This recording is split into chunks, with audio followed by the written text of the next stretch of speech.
In the meantime, Kenyans have rejected President William Ruto's 4.2 trillion shilling budget for the 2025-26 financial year. According to financial experts, if the budget is approved by Parliament in June, Kenyans will continue to be overtaxed, while government borrowing will also increase, further worsening the already dire state of the economy. NTV's David Mudhoka breaks down the numbers for us. It will be Kenya's biggest budget in history if approved by Parliament. Initially, the 2025 to 2026 Hustler budget was set at 4.5 trillion shillings before Cabinet on Tuesday reduced it to 4.2 trillion shillings on Tuesday.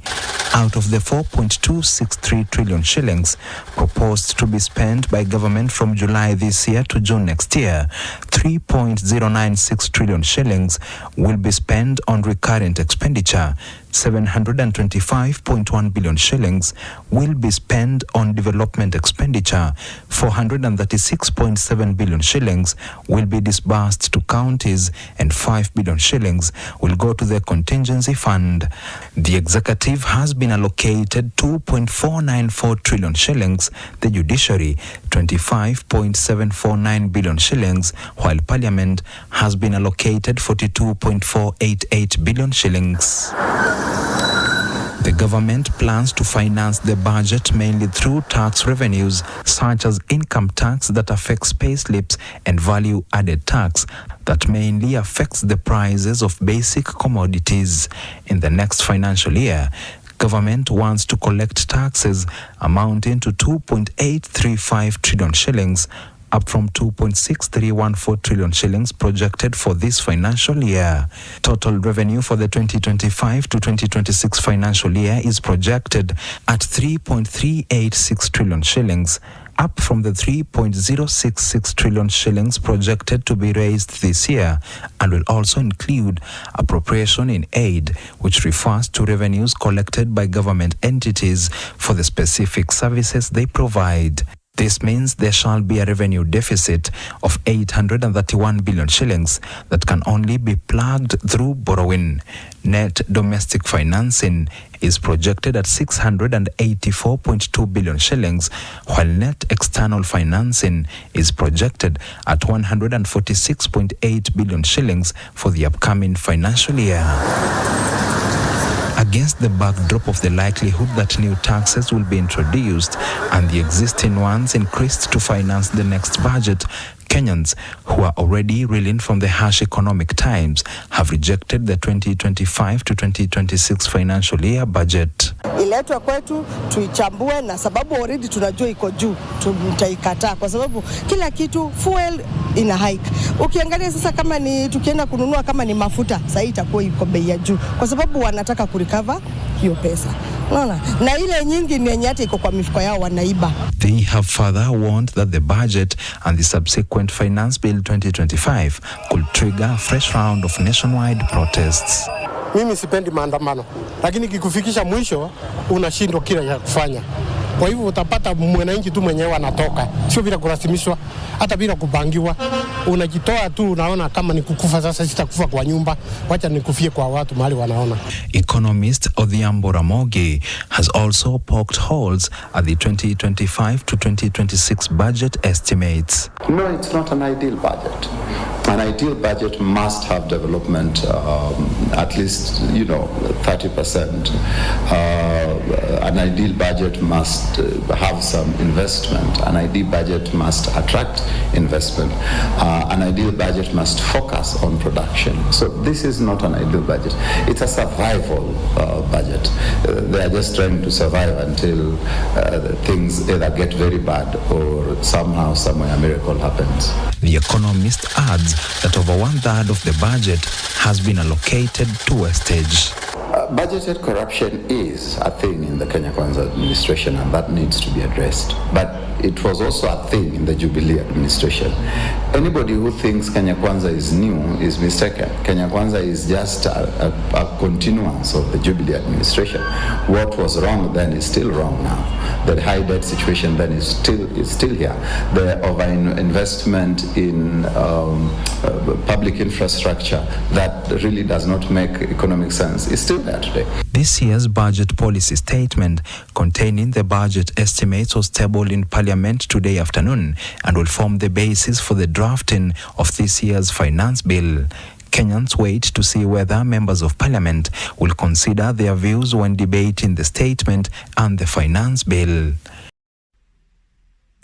Ruto must go. Ruto must go. For 2 years, we have sung that song, that Ruto must go. Why is Ruto going? Is Ruto going because he's a Kalenjin? Yes? No. Is Ruto going because he comes from Rift Valley? No. Why is Ruto must go? Or why is Ruto going?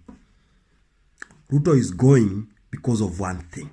Ruto is going because of incompetence.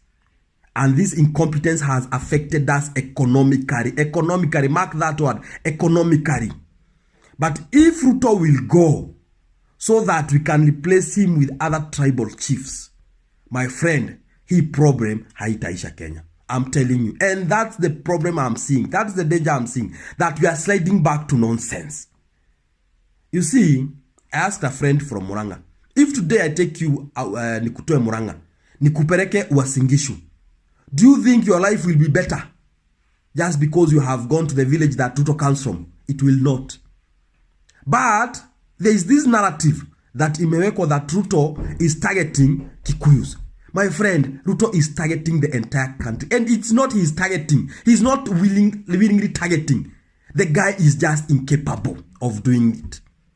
Mtu kusikuja kusema mimi nikiingia mimi nita protect Mount Kenya community. That is nonsense. We don't want to be protected as a community. We want the entire country economy to grow. You see, people are saying that Kalenjin leadership is the problem.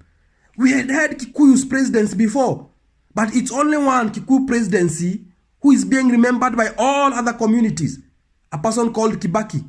He can be called the father of modern Kenya. He revolutionized this country in 10 years.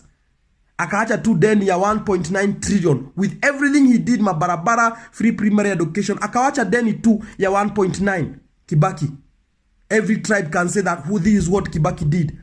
The infrastructure we are seeing, it is the vision that Kibaki had, the vision 2030. Are we together? Who is suffering now because their community is not united? Anyamakema people or Kamkunji people suffering, closing their shop because Mlima is not united. Because Mlima doesn't have Itungatis. You know, this nonsense is becoming now too much. Is that the reason why you people are closing shops? Is that the reason why chakula ya ngombe na chakula ya nguruwe ya mafama zimekuwa expensive? Just because we are not united. We don't have Itungatis or something like that. You know the reason I'm saying this thing is because if you go to the Luo Nyanza today, they think if they become united, they can produce a deputy president or a president. To do what? Are we saying Ruto must go so that we can replace him with just anybody? With just anybody. Then we must be the biggest fools that Ruto must go so that we can replace him with just anybody. The person you think that will replace Ruto, if given this country, if not for his tribe, if given this country, can he change the economy? The economy. Because that is what matters. My friend, exam ya Form 4 ilitoka this week. I saw people congratulating those kids when walifanya vizuri walipata A+, wanapigiwa makofi, congratulations. Even my own nephew got an A. But the question in my mind was, after 4 years in university, then what? Where will they go? Because you have been in the universities. We are out here. We know how things are. You know people, comrades, who got an A, did very good grades. Wanakuomba dhao moja tu ya kukula. Hata kulipa nyumba walishindwa. Wengine wameingia depression. Right now, World Health Organization is classifying Kenya as the 6th country yenye imekuwa hit by depression because of the economy, not because of tribe, not because that kuna region hawajashikana vizuri, my friend. If we go to 2027 with tribal arithmetics, that if Kikuyu support this tribe, they will take the government. To do what with that regime? To do what, my friend? We have agreed Ruto must go. The next question is, are we ready to pay the price that if he goes, we can have that one person who can change this country, even if they don't come from a bigger tribe or they come from a bigger tribe, they have ruled before, they have not ruled before. We just look at that one person. Muangalie kwa kichwa zenyu kama kuna huyo mtu mmoja tu mwenye anaweza badilisha this country. And not through tribal arithmetics. But huyo at least mnaweza sema huyu tumeangalia anaweza badilisha this country. Because my friend, what is going to hit this country? My friend, hata nyinyi mtashangaa. The economy of this country is going to collapse in front of your own eyes. Next year tunalipa deni ya 2.4 trillion next year. Na hii deni tunalipa until 2036. So if nothing is going to be done, my friend, na hiyo bado hiyo miaka tutakuwa tumechukua deni nyingine. So we are in this the rest of our lives. If we cannot have that one person who will change this country, my friend, this country we are done and dusted. And if you think I'm joking, my friend, wengine wanasema Ruto anataka kumaliza mashule. Yes, Ruto anataka kumaliza mashule because he is incapable. Just know even some ministries, they are struggling to procure a tissue paper so that you can know the ile shimo hii Kenya iko. So ndio mkianza kusema we want to be united to do what? Are we suffering because we are not united? Economy. There was this about Omtata.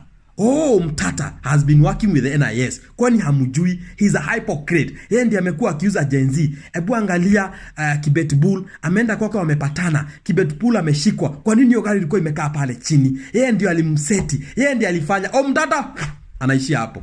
Some 3-4 months ago, there was this guy called Jimi Wanjigi. A guy with very brilliant idea on how we can develop this country. By the way, if you want to know how Kenya can go ahead, go and watch his interviews in Spice and everywhere. He has very brilliant ideas. Yeah, he was even Kibaki advisor. Then you bring Jimi Wanjigi on the table. You tell them you don't want tribal chiefs. Yeah, here is a person called Jimi Wanjigi. This is one thing this whole country is united about. Yeah, the pain of our economy. Whether one describes it as taxation or mafuta, okay, or high cost of living, right, or debt, or inflation, or whatever it is the pain or unemployment, because that is now a very big factor. Closing factories is another big factor. Yeah.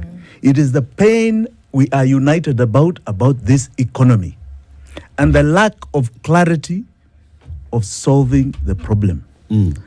I saw the president yesterday in Mombasa say that sometimes you don't meet your promises as quickly as you would like.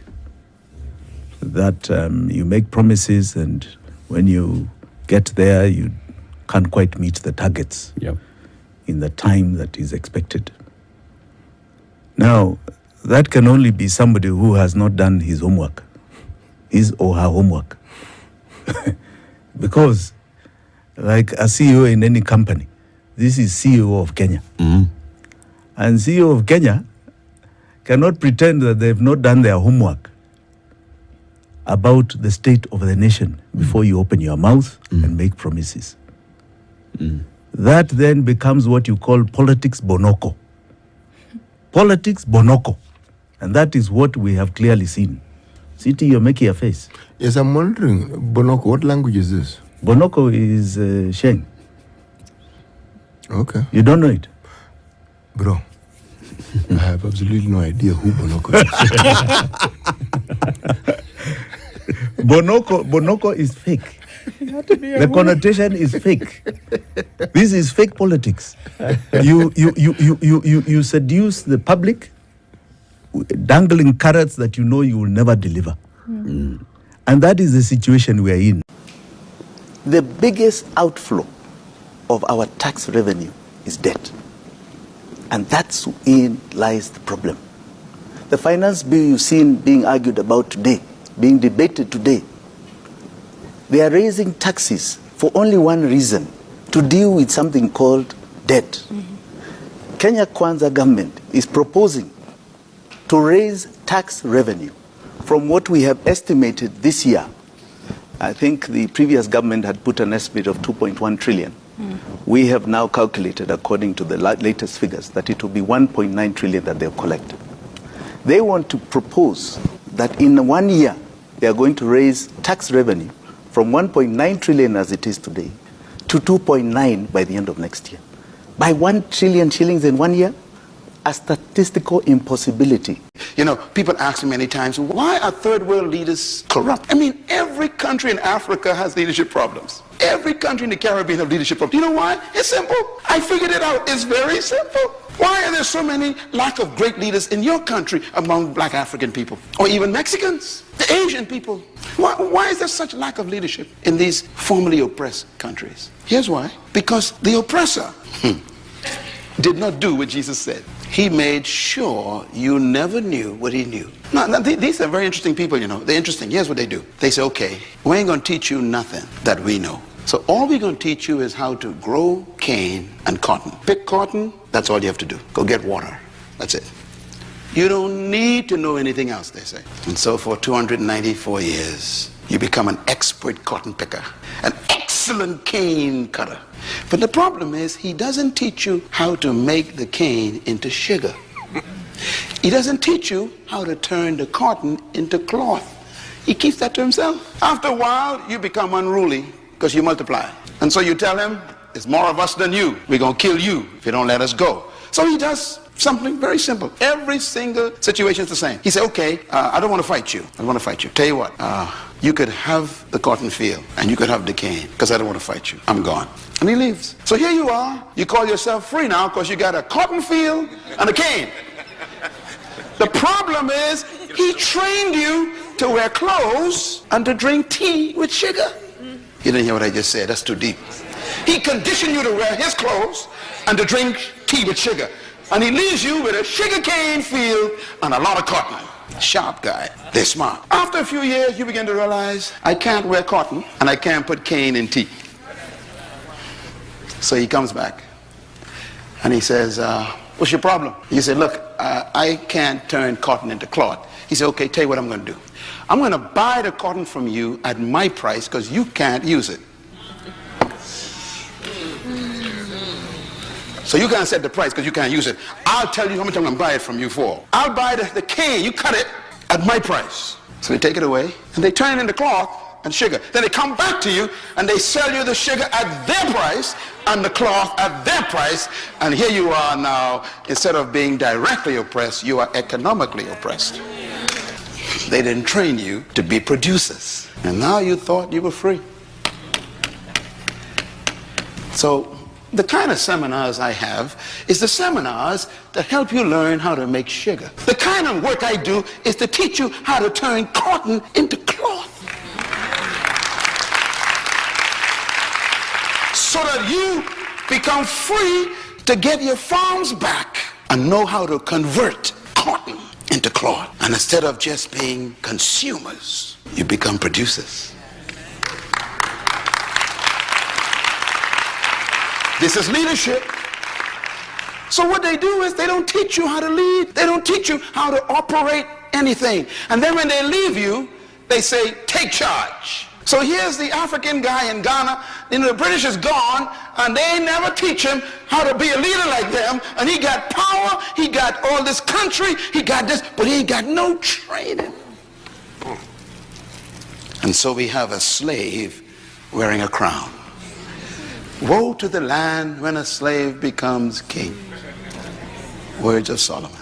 Now what I think is unfair is that they come back later and say, see, you can't rule. I told you, you ain't born to rule. Look how you messed up your country. Corruption, abuse, you know, and this. And what they don't know is that they are the blame. They never trained me. You don't understand what I'm talking about. How can you set me up to fail and then tell me I failed? Oh, come on, clap. You get what I'm talking about. If we got to get this right. You don't prepare me for failure and then say, I failed. I blame you for my failure because you never trained me to be a leader. It is enough for the teacher to make the student just like him. I guess you could say, my conclusion is, and I say this to all the governments I work with, the failure of third world countries is evidence of the failure of the colonial powers. They must take the blame. And that's why I am traveling every week to a third world country, sitting with parliaments and congresses and heads of state, and I lock them up for 3 days. Why? I got to correct what those leaders never did. I have to somehow solve 200 years of history in 2 days. That's a lot of hard work, but we have to. Your problem is you don't believe you could turn cotton into cloth. And I've come to tell you, you can. Nilisema mimi ni mtu ya vitendo na mimi ni mtu ya biashara. Anataka watu wafaidike kwa biashara. Wachana na hii makazi ya serikali. Unajua rafiki yangu alisema bottom up, mimi naona tu ni watu juu ambao wanapata kazi. Mimi sioni watu bottom wanapata kazi. Wachana na hiyo maneno. Kama ni shares unataka kupurchase, nionyeshe gate ya shares kwa hii stock market. Unajua pesa, ukiwa na pesa ndio the ultimate freedom. Kweli ama si kweli? Ukiwa na hela, mambo sawa. Kuna mtu anakutisha. What makes African and third world debt different from the American debt? Number one, America is never going to pay its debts. It doesn't have to. Its debts are in its own currency. We can simply print it. The African debt is not in its currency. The African debt is in US dollars. Africa has to earn the US dollars, and the only way it can earn the US dollars is not to be assassinated for growing its own food and becoming independent and doing something that the United States does not like. The principle underlying the foundation of the World Bank is that no country should grow its own food. Africa and the third world should only grow export crops. To export, in order to have an oversupply of cocoa and other tropical raw materials, to keep down the price, they must buy their grain from the United States or Europe, so that if they do something that we don't like, we can sanction them. We can say, we're going to starve you. We're going to not export any grain to you. And I want to address William Samoei Ruto here. The courts today have upheld the constitution of this country. And you seem to be trying to live in an era that has long passed. William Ruto, why do you fear me? If you fear me, be a man, come and deal with me properly, kiwanjani ya siasa, not in my home, terrorizing my family, and not in these courts with trumped up charges. You are afraid that we are redefining the politics of this nation. We are moving away from a myopic tribe and region. Your useless kutenga and lies. We have now moved to the realm of the truth and issue-oriented politics, based primarily today on the economy of Kenya. Debate me on the economy. Don't try and create criminality in your muck. I'm not going to join your pigsty. It is a pigsty. William Ruto, no, today I am coming for you because I believe Ruto must go. If you were president today, what would be the 1, 2, 3 things that you would do to solve the crisis in the country? I'll tell you. The first thing is that I would cut off the chain of debt. Because I want you to understand that in as much as all this is going on, I told you we only had a deficit of 1.3. Kenyans, up until today, have paid 9.8 trillion towards that debt and still owe 11 trillion. It is something I would cut off like yesterday. And that frees up government money to be able to provide services to Kenyans and stimulate the economy by taking money back to the people. And that is what you call now economic liberation. The one thing that has not been understood by many people up until today is what period we're in. We went through the political rights period, which is about cutting up this cake for seats, as they are trying to do now. Nobody cares about it because we passed it. The 2010 Constitution gave us our rights. Now we are into the economic rights period, where we define economic models about the bakers of the cake. I, for example, am a capitalist who believes in an essence of social democracy, social justice. Okay? And I must create my model. This is the defining moment of ideological economy, ideological politics. I myself will be very interested to see the private sector be the driver. So I'll never take their money. I don't need it. The government, previous government, Ruto government, took a total of 7. 7 what? $7 billion Eurobond. Huh? 7 billion. In that tenure? Yes. In the 9 years? Yes, 7 billion. They took 7 billion. We are just talking about 2.8 here. They took all right. 7 billion. There's another 4.2 somewhere. Yes. Which they also took. All right. Where did it go? It definitely was not earmarked for any specific development project. Can we see where it went? Because like I keep saying, it's like in the air. It means it did not even enter. We don't even know whether it entered the consolidated fund. Then this is my question that I wanted to then ask. Yes. Because money just doesn't disappear. It never does. It never does. Do you know where we see People move it. Do you know where we see and there's a trace of this money. And like I keep saying, if you put billions somewhere, you will see it. What happens? So is there a trace of where this money went? What there is a trace of in the records of government is the payment of those loans, but not the receipt. So the payment of the loans are what are indicative of what? Yes. Yes. From the consolidated fund, you see the payments. We are paying heavily. Interest, but is there high interest? Those who misled us that even our political liberation will lead to our economic liberation are now being forced to fall apart. They're all leaving. Yeah, Fagia water is now in place. All right, it is truly coming. Right, we are tired of this nonsense. Okay, talk real issues that are about our stomach and our future and our generations to come. Right, Fagia water is in place, and the joy that is coming is phenomenal. Phenomenal. So, Eric. So we should focus on the journey. Yes. Not on Moses. Not on Moses. Not on the tablets. No. Not on creating our own gods. The Joshuas are being born every day. Right. I've given you a list of those who have laid their lives for this path. We are not in Sinai. No. We are on our journey now. But on our journey we are in to Sinai Canon. on our journey. Do you support the Gen Z letter? 101%. 101%. I support them. I support what they are doing. I think along the way, if you go through some of my clips from September, October last year, I've been saying it's going to happen. It was bound to happen because Kenyans are in pain. I support them 100%. It's in the Constitution. It's their democratic right. And yes, I have supported them financially. I gave them money when they were in bond. I have supported the supply of flags and water and all those things. Why not? I'm sure I'm not the only Kenyan who did it, right? Because it's not against the law, right? I don't think they asked for any other support. I think people are looking for ghosts here. Wakenya sahi kitu tumebaki nayo tu ni kuongea kizungu. That's the only thing we have. People are suffering out there.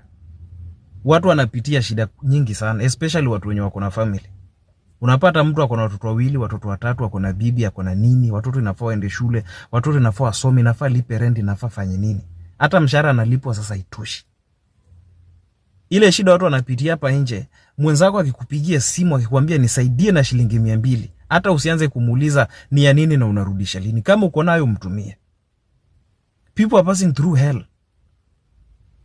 People are passing through hell. Hii government imeturudisha tumekuwa fukara. The only thing we remain with ni kuongea English. Majirani wetu Tanzania, Uganda na hizo nchi zingine at least they can afford to eat. Kenya hata sai kula imekuwa ni shida. Kitu tuko nao ni kuongea kizungu. Na kitu nyingine sahi watu wamerudi nyuma. I mean the transport industry I'm saying. Sahi hata baiskeli watu wamerudi kwa mapikipiki. Mtu alikuwa anakuambia njoo nichukue nipeleke airport, njoo nichukue nipeleke SGR, njoo nichukue nipeleke Diani. Siku hizi ya Diani sahi sisi hapa Mombasa kwenda hapa Diani sahi imekuwa ni kama tunaenda ngambo. Si rahisi uende Diani ama upeleke mtu Malindi. Hizo kwenda huko ziliisha. Watu hawaendi tena. People no longer go there. Wenye walikuwa wanatumia magari sasa wamerudi kwa pikipiki na baiskeli. Baiskeli sasa zimejaa. Kitambo ulikuwa hata si rahisi uone baiskeli. Ulikuwa za piga hata wiki mbili hujaona bicycle. Sasa zimejaa tele. Black Mamba ziko kila mahali. Hizo baiskeli za Black Mamba. Zimeanza kurudi because poverty, people are going back. So mwenzako kuomba Mimi wajua hata nilikuwa nachukia mtu kunitumia please call me. Lakini siku hizi naelewa. Send me please call me, I'll call you back. People are broke. Watu hawana pesa. Tuliambiwa nini mwenye yako chini atapanda juu? Hapana. Ndiye anarudi kwenda chini. Hata ile kidogo ulikuwa nao kwa mfuko sasa inatolewa. We are dead broke as Kenyans. Na nikisikia mtu anasema 10 bila break, huwa inanitia huzuni sana. Because if you've not suffered in this government, I don't know ni suffering gani unangoja. Sijui ni ya hell ama ni gani unangoja. People are broke. So kama mwenzako amekuitisha hata shilingi 50, tuma hata 100. And don't ask ni ya kazi gani. Tuma tu. Sahi Kenya, let us support each other. Kwa sababu it is evident politicians, they have no time for us. So let us help each other. People are broke. Mbaya sana. The issue that unites Kenyans is not even tribe. I'm even surprised. These two are still talking like the Kenyan of before, where it was always about tribes, Mount Kenya here, Luos here, who here. Kenyans don't care about those tribes. Kenyans care about a government that responds to their needs, a government that creates an economy that makes meaning to them. Professor is telling us about CG plumbers, masons being employed in Makasembo, Lumumba housing estates. What about those unemployed teachers? What about those lawyers who are unemployed? What about those doctors? What about those JSS teachers who've been on strike demanding for the recognition of their CBA? Do you want them to become plumbers? Do you want them to become masons? And yet, when they went to school and they acquired a skill, when a lawyer goes to acquire a skill, a teacher goes to school to acquire a skill, is it now the responsibility of the government to turn this lawyer, to turn this teacher, to turn this doctor to become a plumber by force? No. We need to create an economy that makes meaning to everybody. An economy that empowers somebody based on his skill set. We cannot all become plumbers in this country, for Christ's sake. So government talking about unemployment should not reduce it to create jobs for masons. We create jobs for, as David D says, people to sell chapatis at construction sites. I'm an advocate. I want to go and practice law. She's a doctor. He needs to go and treat Kenyans. And let me say this. Kenyans are not in the space where these two are. These two represent the old order of our politics, where people discussed politics based on regionalism, based on tribes. Kenyans, united, tribeless, partyless, leaderless, came out to say our key concern is the economy. How are we being governed? And that is why you've seen the numbers that came out on the 18th of June 2024 and the 25th of June 2024. Those numbers have never been convened in the history of the earth across this country. The numbers you saw in Nairobi, the numbers you saw in Eldoret, in Kericho, in Kisumu, in Mombasa, in Nyeri, in Nyahururu, those numbers were phenomenal. But even the numbers you're seeing right now on the screen were phenomenal for President William Ruto. They've never seen this kind of reception in Nyanza region. In comparison with the numbers that came out in Kisumu on the 25th of June. They pale in comparison. But even having said that, I was in this same region when this was happening. And I can tell you, the people were saying, we came to witness the lies of William Ruto. And we did confirm that those promises with William Ruto, yes, they are there, and you can see them carrying handkerchiefs. Those handkerchiefs, in fact, the handkerchiefs that they're carrying, this is what happened. They were being given 500 Kenya shillings with an handkerchief. And you're told, you bring back your handkerchief and you're paid 1,000 shillings. Who? No, he knows them. He knows them. He knows the political operatives in Kisumu who are doing that. Where have you ever seen? Raila has had how many rallies in Kisumu? Professor Jenda here has had how many rallies in Kisumu? No single day do you find people go to rallies carrying handkerchiefs. But this was a particular assignment. You are given a handkerchief and you are told you are going to raise your handkerchiefs and you bring back that handkerchief to the person who gave it to you for you to receive the balance of your payment.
Hello.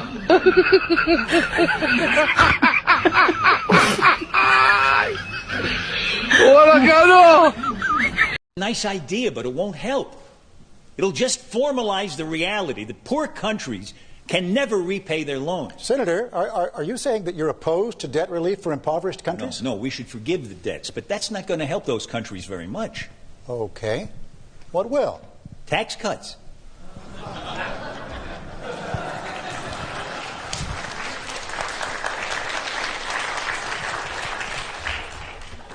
Some African tax rates are the highest in the world. In Tanzania, the 30% rate kicks in at $475 of income. Plus, they have a 20% value-added tax. It gets added to everything you buy. Those high tax rates make it impossible to build capital in those countries. So nothing gets built, not factories, not roads, not anything. Poor African countries have the lowest wage workers in the world. And yet a company like Nike, for instance, can't put a factory in one of those countries because of the oppressive tax rates. Taxes have killed any possibility of economic development. They've killed any hope of these countries ever helping themselves. And that leaves them completely at the mercy of charity and loans. And here's the worst part. You know why those countries have such high tax rates? Because of us. To show us that they can raise enough money to pay back their loans. But taxes can't raise any money if they kill the economies. So it turns out that the tragic, unintended consequence of our good intentions toward Africa, our kindness, is that we have encouraged those countries to lock themselves into a gruesome economic depression.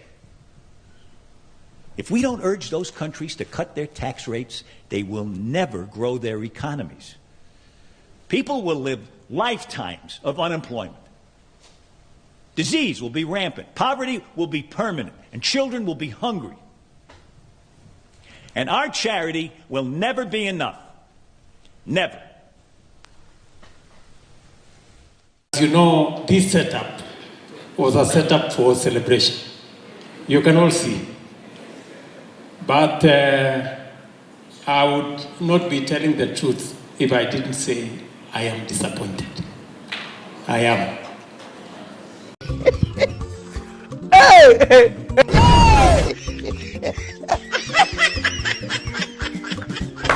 Whoa, hey.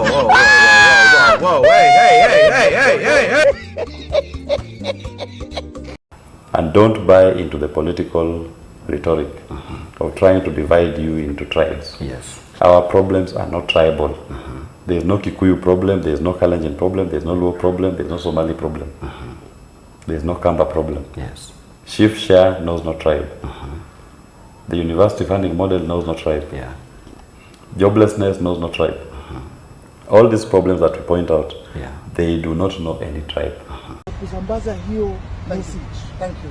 Fagia what?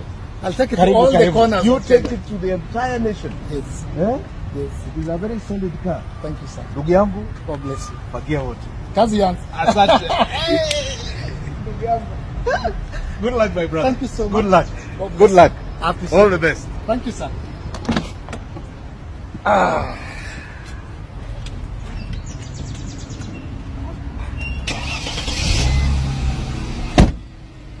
It's time for a fresh start. Tunafagia wote. Your Excellency. Aya, alafu matopare. Okay, matopare. Matopare. Topa. Matopare. Matopare. Topa. Tuesday. Tunarudi uwanjani. She asked me, baby, where you from? I told her, Kenya. Kenya.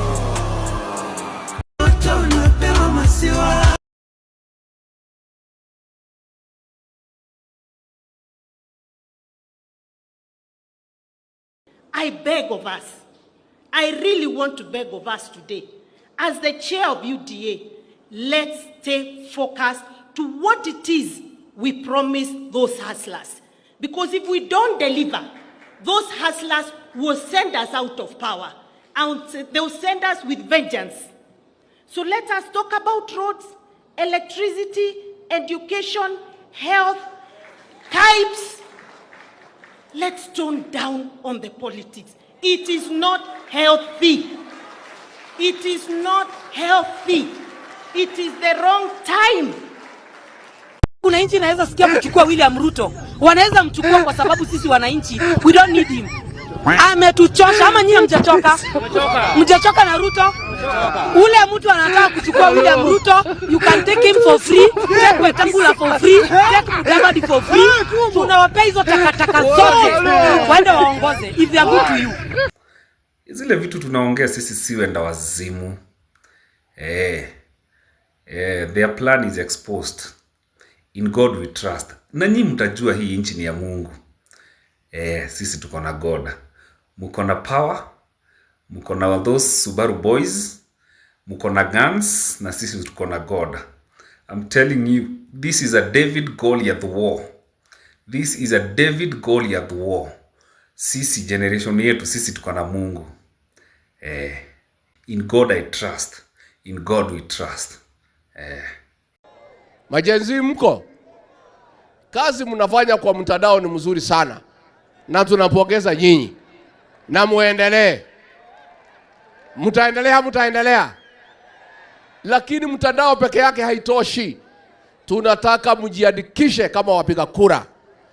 Wale watu ambaye watakomboa Kenya hii, wenye kuamua Kenya itaongozwa namna gani, ni hao majenzi wetu mwaka wa 2027.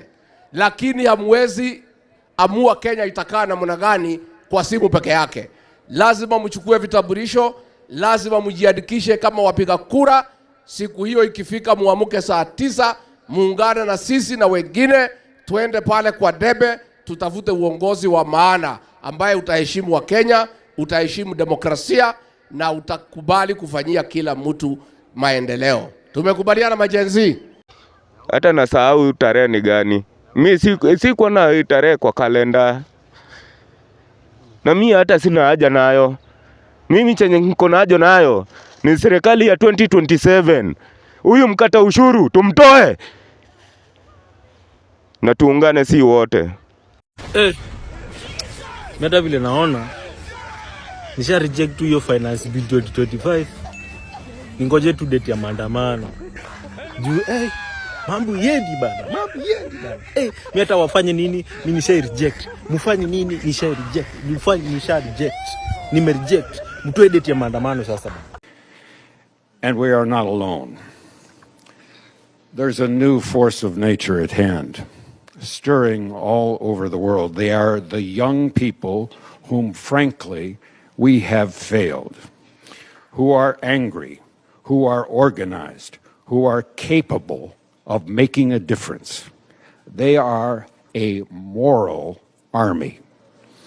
And the most important thing that we can do for them is to get the hell out of their way.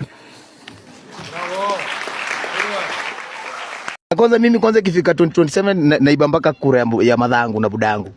Sitaki warudi tu huko tena. Sima youth church anuka. Madha zetu bado. Ruto unaenda home na 13 parliament tunaivunja. Wende home wote tuanze fresh. Mr. Speaker, sir, I'm here to address you. You must go. Ruto must go. Kwa hapa na hatuendi.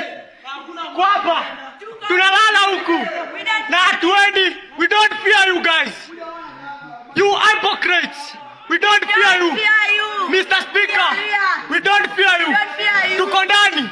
We stomped inside. Sisi ni nani? I'm inside. Niko ndani. Na tunamalizana na nyinyi. Tunamalizana na nyinyi. Mmetutesa sana. Today is today. You must hear our cry. Sisi ni sisi. Utatusikiza. Hii ni bunge yetu. Sisi tumewafanya mkuu hapa. This is our parliament. You must hear us. Kama hamna masikio, tutawafanya msikie. Poa manze. Sha nini? President, tunataka kuambia uko na miaka 2 katika ofisi. Na hawa wananchi hawa they will punish you, na hata ukiwa na pesa watakutoa nje. Wacheni tu mimi niseme na mapema. Ndio kama kuna list na andiko mniweke kwa list. I can't wait to reject Finance Bill 2025. I can't wait because I know it will be something absurd. It will be something mental. I can't wait. Mniweke kwa list jameni. List reject. Idiots who don't want to participate in the affairs of their nation, they think things will just work in and of themselves. Then they are tribalists. And these tribalists, they think that they are only safe with people who are from their tribe. And tribe can mean people from the same culture, same language, or same culture. Then they are citizens. These are individuals who are responsible and know that when you want to be served, you must give those who have the desire and the intellectual capacity to serve you. In many societies, it is only a small percentage of people that can be called citizens, not more than 5%. And if a society wants to grow in the right direction, civic education is what will help the idiot and the tribalist to become a citizen.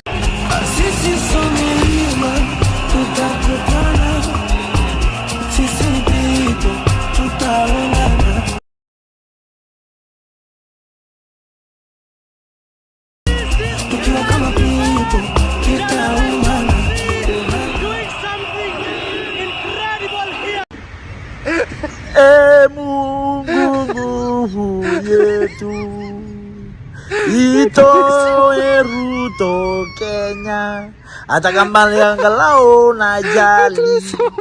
Sisi Kenya tumechoka na Ruto, maisha imetuharibikia, analipisha mpaka sodo ya wamama. Pure kabisa Ruto. We don't like you, go home. Sasa tafuta kiongozi ambaye anapenda mwananchi na anapenda kijana kama sisi. They want to be described as honorable even when they are horrible. They acquire things which they have not worked for. They promise us things that they know they will never deliver. And there is no shortage of such men and women in the African continent. Now, why do you want Ruto gone? We want Ruto gone because he is killing innocent people. He's wanting to pass the Finance Bill 2024. He's putting tax on sanitary products that girls can't even buy. He can't go to school. He's corrupt. He's taking the money. He needs to go. Yes. Out. If you're going to raise anything, start with your hairline. Nice. Control, Alt, Delete, Ruto. The drunk did better than you. Drunk did better than you. Nice. Now the next election, yes. Unajua hawa ndio watakuwa nasema fagia wote ama mtasema namna gani? This generation, yes, they use their might because they didn't vote, the largest vote in the last election. Hi Kenyans, mi sina maneno mengi. All I want to say is Ruto must go like yesterday. Bye.